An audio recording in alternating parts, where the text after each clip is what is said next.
Hey there, friends. Welcome to BJJ Meditations number 23. I'm your host, Joe Hannon, the guy who grapples, writes, and overthinks everything. Welcome to the show. So pleased you could be here today. Thanks for listening. Again, just stoked to see the listenership growing on a daily basis. And yeah, it's been an interesting week here in the BJJ Meditations universe professionally. I'm gearing up for a work trip to a place I love very much next week, but it's kind of one of those situations where 2 weeks worth of work are getting compressed into 1 week, and I feel like I'm just going insane. And times like this, Jiu Jitsu has been a tremendous outlet to me, both as a stress reliever, a physical stress reliever, and as just a mental break from the cognitive demands of what I do. But at the same time, I've gotten myself in trouble in situations like this. For example, around this time last year, I was lifting really heavy, really hard, and I was training really hard. And on top of that, my son was relatively new to the daycare universe and bringing home a different bug every single day. And professionally, my business was struggling a little bit. So I had all these competing stressors that were fighting for my attention, and I chose to ignore some of them. And what ended up happening was I ended up coming down with a really gnarly case of hand, foot, and mouth disease, which is not something that adults typically get. It's almost exclusive to children. Most likely my son picked it up at daycare, was asymptomatic, and then gave it to me. And I was anything but asymptomatic. It was the sickest I've been in a very long time. And I have to believe it was just because my body was so physically run down and depleted, and I was kind of ignoring all of those signals at my peril and ended up paying the price for it. So I share that anecdote because I think it illustrates nicely what I'm about to talk about in this week's meditation, which is called Jiu Jitsu's Bitter Pill. And I will read it to you now. Jiu Jitsu prepares many flavors of pain for us. One of the most bitter flavors of pain comes from a revelation. Jiu Jitsu reveals our physical limitations. I became acutely aware of these limitations when I turned 32. Double or triple training sessions left me, best case, feeling half-assed, and worst case, sick or injured. I had to back off. I had to slow down.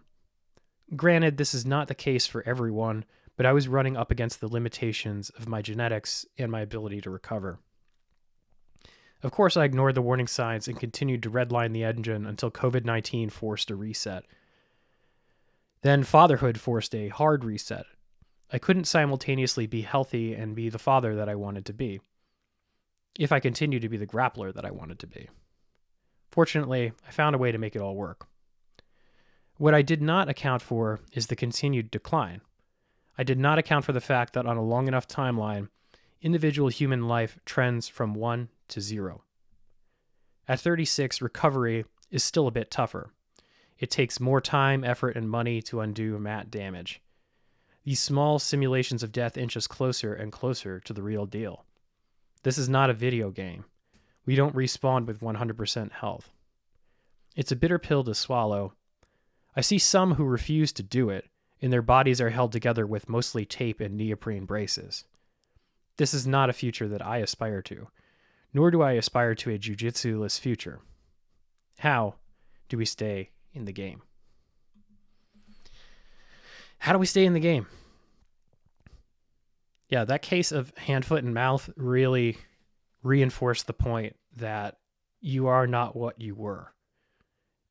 Time and aging reveal our mortality in ways like nothing else do. And it was very emotionally jarring to get that sick. And it's been very emotionally jarring anytime I've had some sort of debilitating injury.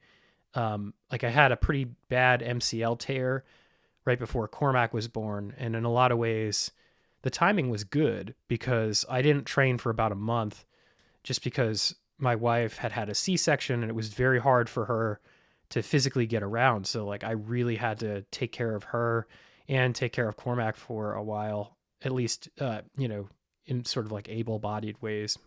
Frances was and is a tremendous mother.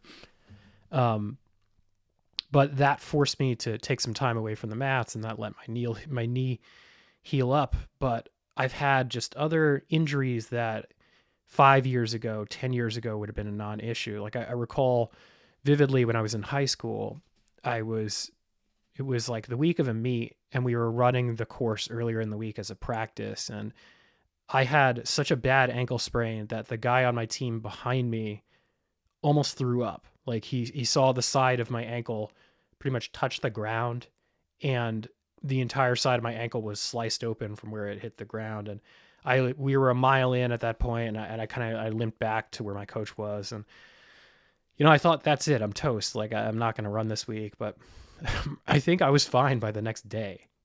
And that's just because my body was made of rubber at that point. It was far more resilient. And, now I've had 2 sprains of the same ankle, one from an istema lock, and then the other one from a somewhat spastic attempt at a foot sweep from an unnamed white belt. And I just wonder sometimes, like, is that ankle ever going to be the same? And this is despite putting a ton of, as I say in the essay, time, effort, money into rehabilitating my ankle, rehabilitating these other injuries. I had a pretty bad AC joint separation when I was a blue belt, where I just was wondering, man, am I ever going to be able to do pull-ups again?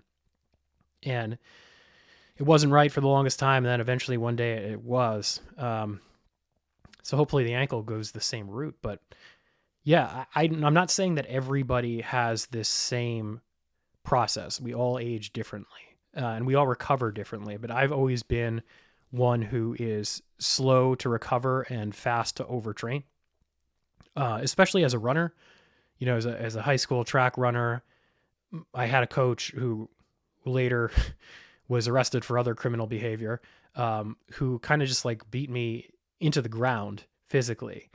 And there was this attitude and this perception very much akin to what Erica Zindel asked her question in the last episode about, train hard, don't be a coward. That was very much his attitude too, train hard, don't be a coward. And we all kind of trained ourselves to death. Some of us are a bit more resilient than others, but I was always closer to the death side of the spectrum. And I continue to be that way.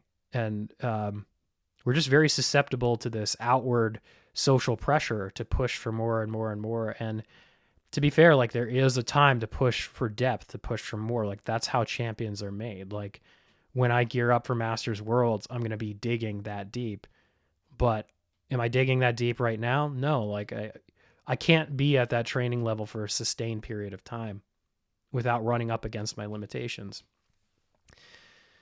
And that running up against limitations can be extremely disruptive for people who are so closely identified with the sport.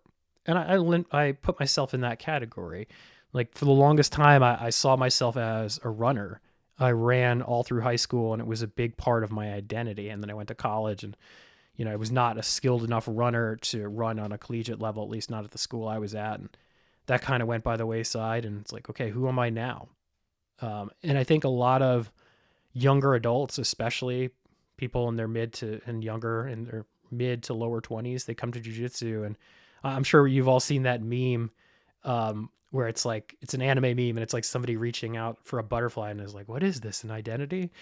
And I think that many of us come to jiu-jitsu and have that same revelation, like, oh, what is this, an identity? And am I identified with jiu-jitsu? Certainly. I'm sitting here talking to you about it. I'm positioning myself as this jiu-jitsu guy, right? But I don't know.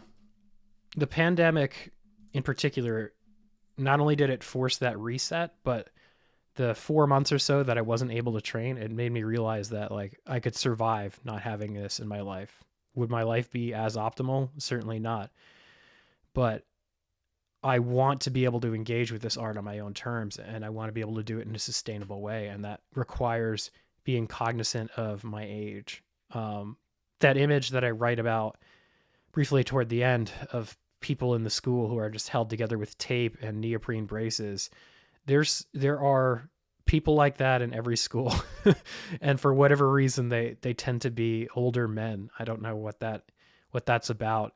But there's an unwillingness to accept the fact that we're getting older and we're falling apart. I think you see men do this in weird ways with their hair. Like I don't know about you guys who are listening to this, but if you're like me, if you're in your mid 30s and you're on a social media platform, the majority of the ads that I get are for hair care products, hair loss products, and erectile dysfunction products. And I think that speaks to that fear of decay, right? That fear of being less than what we were.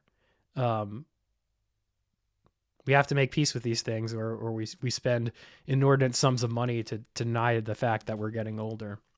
And there are tactics we can use to push back the clock a little bit. And I just want to talk briefly about the things that I do. And I don't mean this to be prescriptive in any way. I just kind of share this as things that I do that have proved beneficial for me. Some of them are physical and embodied, and then others are more like mental. But I just want to share these things with you, even if you're a younger person. Eventually, this is going to be something you have to reckon with, and I feel like the sooner you can get out in front of it, the better. The first is like physical stuff, right? So when I started training jiu-jitsu, I was around 165 pounds. If I were competing, I could get to as low as 155. And for context, I'm 6'2", so very underweight, low BMI by nature. I'm now 180 pounds and same height, hopefully. Hopefully I haven't lost any bone density at this point in my life. But it takes a lot of work for me to maintain that weight. It takes a lot of work both in the gym and eating. Like eating is, and I know I'm sure a lot of you are rolling your eyes right now saying like, oh, how hard it is to be you, Joe. You have to eat so much. But look, complete transparency. I want to give you a whole look under the hood here. But I will say getting stronger and building up my energy reserves have gone so far to injury proof me, knock on wood. Like I still get hurt, it's inevitable. But now the difference is when I get hurt, it's more of an acute thing, meaning I didn't tap soon enough or I did something stupid. It's not like a wear and tear thing. It's not some freak thing from being underpowered. It's just because I did something dumb usually. But strength is only part of it. And there are much more informed people who can speak to this than me. Again, I'm kind of just presenting what's worked for me here in terms of longevity, in terms of dealing with this bitter pill of aging in jiu-jitsu. But the way it's been explained to me by some pretty elite physical trainers is that in jiu-jitsu, there's this tendency for us to talk about flexibility. I mean, like the 10th Planet game, much of that is built around flexibility, joint mobility. But flexibility without stability means nothing. Like if you think about a tree, picture a healthy young oak tree, right? A healthy young oak tree, as it's comprised of living tissue in a windstorm, it's going to be able to sway and flex. But ultimately, it's the strength of its root structure and the strength of its organizational structure, the wood, if you will, that are going to keep it upright. So there's flexibility there, but there's also stability in terms of there's strength at the foundation and there's strength from one end of the movement range to the other. So like, let's say I can be let's say I'm extremely flexible and I can do like a standing split or something like that. That's great. But if I can't support double my current body weight in that extended position, then I'm susceptible to injury. So, I see a lot of young grapplers, especially, they're like, I'm going to get strong. They like watching the Don Hair Death Squad, and they think to be elite, they need to be above 200 pounds. And don't get me wrong, I would love to be 205. It's just not going to happen for me. But if you have poor range of motion or poor quality of movement, you're still going to get hurt, most likely, no matter how strong you are. You're not going to get hurt because somebody's crushing you, a bigger, stronger opponent's crushing you, but you're probably going to get hurt because you're overextending something and your body just can't handle it.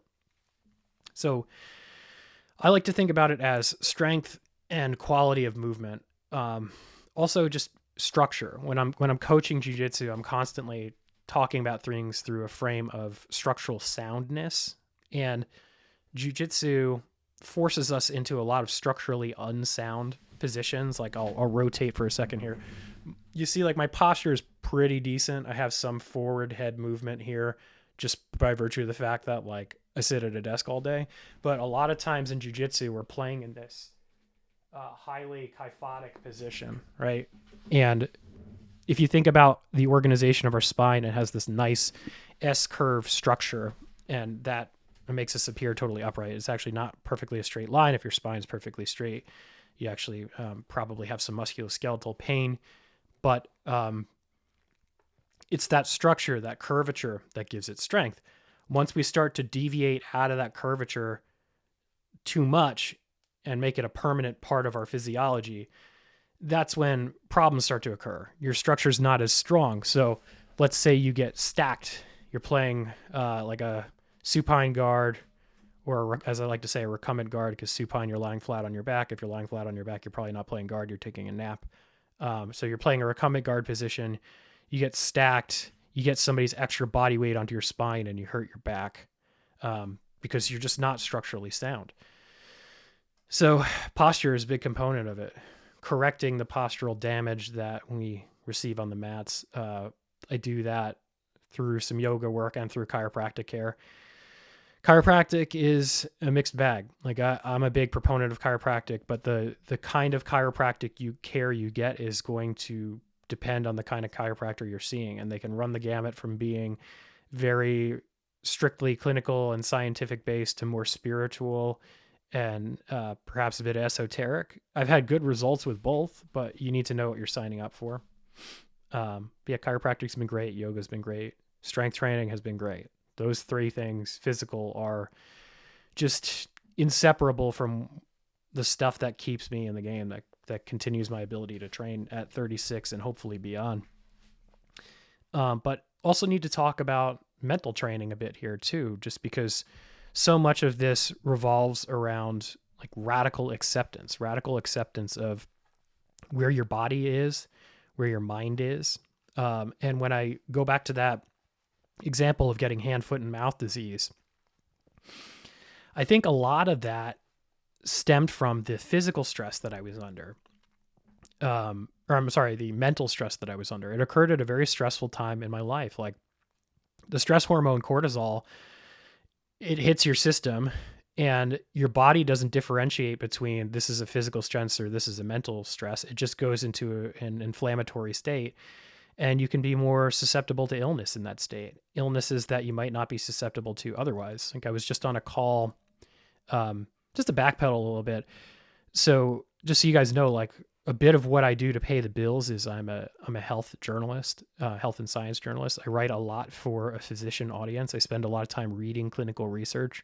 So I'm not a scientist. I'm not a doctor. I'm not a healthcare provider. I'm just somebody who spends a lot of time in this space. So keep that in mind. Like fact check me, do your due diligence, do your own research on a lot of this stuff. But this is based on my personal experience and also based on what I've learned just from doing my job on a day-to-day basis.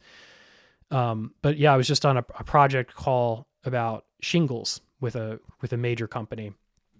And one of the things we were discussing is how shingles is a virus. It's the herpes zoster virus. It's the same virus that causes chickenpox. But what happens is you get chickenpox, you get over it as a child, your immune system keeps it under control, but that virus still resides in the nerve roots. So you get older and you either become immunocompromised because you have some sort of comorbidity, like maybe you develop diabetes and your immune system gets a bit weaker, or, just there's a natural degradation of your immune system strength and robustness as you age. So one of those two things happens, and then bang, this virus rekindles itself, and then you end up with shingles, which is essentially a more painful and severe version of chickenpox. So this actually hasn't been researched, but anecdotally, I know several people my age who gave themselves shingles. And we were all working at the same company at the time, and it wasn't exactly a happy place to work. And this happened months apart. It wasn't like a contagion that was mistaken for shingles. This was like, this guy had it, and then another guy had it, I want to say almost like a year later. So it's entirely possible that there's a stress component to that virus in terms of how it manifests in the body, and various other forms of virus and illness. I think we can all agree that we feel better physically when we're less stressed, and stress mitigation has just been a foundational component to my jiu-jitsu as I get older, and that takes the form of meditation. I do a very brief daily meditation practice where it's 2.5. This was adapted from Andrew Huberman's meditation practice, where I do 2.5 minutes of sort of a mental observation meditation, and then another 2.5 minutes just observing the breath, and that's it. Just that minimum effective dose, combined with a little breathing exercise for 5 minutes before I go to bed, has been transformational in terms of lowering my baseline level of stress and helping me train. And then the rest is just trying to cope better with day-to-day living. And so much of that has just the stresses of day-to-day living. And so much of that has just been like having a counselor, going to therapy. And like, some of you might have the reaction of like, oh, well, that's nice that you can afford that. And maybe you think you can't afford it, and maybe you can't. I don't really know. But I think that if you have health insurance and you can get access to counseling, I think it's just one of those things that everyone should do, regardless of whether you think you need it or you don't. Because if you do it long enough, you're going to find it extremely beneficial. And not only that, like, I think it's an investment that pays for itself, whether it's professionally, interpersonally. Like, think of it as an investment. Like, if you're spending X amount of dollars a month buying coffee, like, you could enjoy that coffee. Maybe you really love your coffee. I don't know. Maybe that's better for you than therapy. Or you could take that coffee money and put it toward a therapy subscription from any of the services that are out there, or through your health insurance. And if you have health insurance, and I think it's money well spent, especially if you're in jiu-jitsu. And, it's weird observationally. I say this as somebody who is diagnosed with clinical depression. Like, jiu-jitsu seems to attract a lot of people who deal with anxiety, depression, or various other mental illnesses. I don't know why that is, but it does. And chances are, if you're listening to this and you're hearing me talk about this, some of you are nodding your heads and saying, yeah, that's me. Would highly encourage you to think of that mental health component as just another layer of your jiu-jitsu practice. It layers in, and it's going to enhance all the domains of your life, not just what you do on the mats, but what you do interpersonally and professionally as well too. So yeah, we have strength training, we have postural work, we have mental work, those meditative practices, in addition to like a mental health practice. You could also lump journaling in there. I think journaling is a wonderful habit to incorporate. Doesn't need to be journaling on jiu-jitsu specifically, but taking ownership of the narrative of your life is certainly transformational. And then the final thing I'll mention here is, since the very idea that sparked this whole conversation is this bitter pill of aging, and that's this idea of memento mori, this Stoic idea of remembering that you're mortal. Like, I don't know if any of you have ever seen the movie Patton. I think it's a fantastic movie, but the final scene of the movie, spoiler alert, don't listen or fast forward 30 seconds. The final scene of the movie involves Patton. I believe he's walking out onto an old Carthaginian battlefield, some old battlefield somewhere, might not be clear where. And he's talking about the Roman triumph and how, a Roman emperor returning after some sort of military campaign was given the honor of the triumph, which was this very formal parade. And it was the one and only time the Roman emperor was allowed to wear a purple robe. And a purple robe was like a symbol of divinity.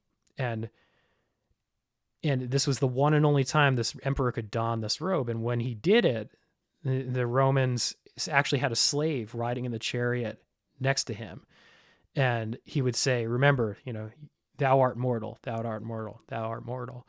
Like, remember, you're a man. You're not a god. Your time on this earth is finite. Don't put yourself on a pedestal and elevate yourself beyond the flesh and blood that you are. And I don't know if you can see behind me here. Actually get it so you can see it. Hold it up to the camera.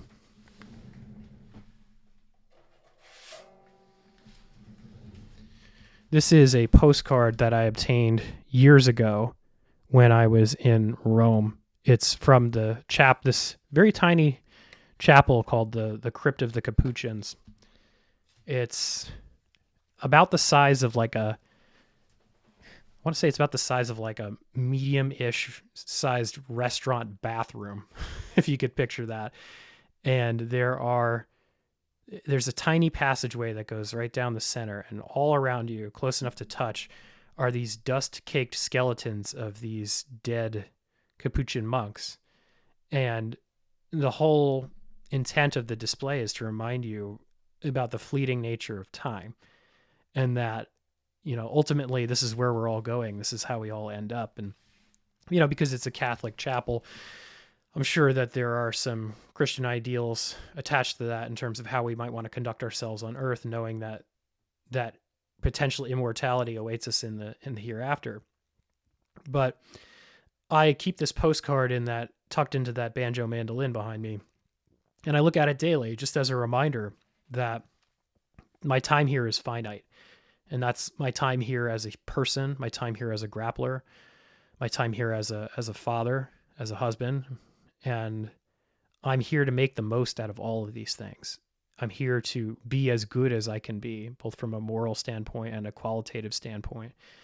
And if we're just looking at training those things in Jiu Jitsu, it breaks down to having some sort of physical practice to support the physical practice. It breaks down to having some sort of mental practice to support that practice. And also, memento mori, I'll call it a spiritual practice to remember the finitude of life. And I think I build this podcast as a Stoic podcast, and I really do believe that's what it is in terms of ethoses that have benefited me, operating systems for life that have benefited me. I think that's the one that's benefited me the most. So BJJ Meditations, definitely a tip of the cap to Marcus Aurelius's Meditations. If any of that interests you at all, if Memento Mori interests you at all, I would highly recommend reading that short book. You can probably find it for free if you have an Amazon subscription. But that about wraps it up for this week's episode of BJJ Meditations. Let me call up my notes to make sure I actually cover everything like I'm supposed to here.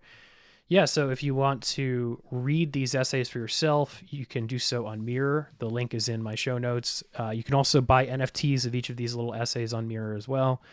Good way to explore crypto if you're curious about it, especially in this somewhat volatile inflationary market where fiat currency is looking a little bit sus, as the kids like to say. Yeah, great way to support the podcast if you dig it. If not, this will always be free for you, and I hope it's useful. As always, wherever you're listening or watching this podcast, please like, subscribe, review, and share it. Word of mouth is the best way to help this thing grow. So if you could do that for me, I'd really appreciate it. Follow me on Instagram to keep up with all BJJ Meditations related things. It's BJJ_meditations. Also, if you enjoy my writing, you can follow me on Substack. I write more there about life stuff. I haven't written about Jiu Jitsu there yet, at least not directly. And that's joehannan.substack.com, joehannan.substack.com. Also in the show notes. And then finally, come train with me at Princeton Brazilian Jiu-Jitsu in Princeton, New Jersey. Just so you all know, if you find yourself in New York City, I believe the train ride out of New York City to Princeton Junction is about an hour and a half. An express train, it's like maybe an hour and 10. And it's walkable from the Princeton Junction train station to our school. I would love to meet you and train with you in person. So yeah, please feel free to come down. All schools are welcome. Would love to see you.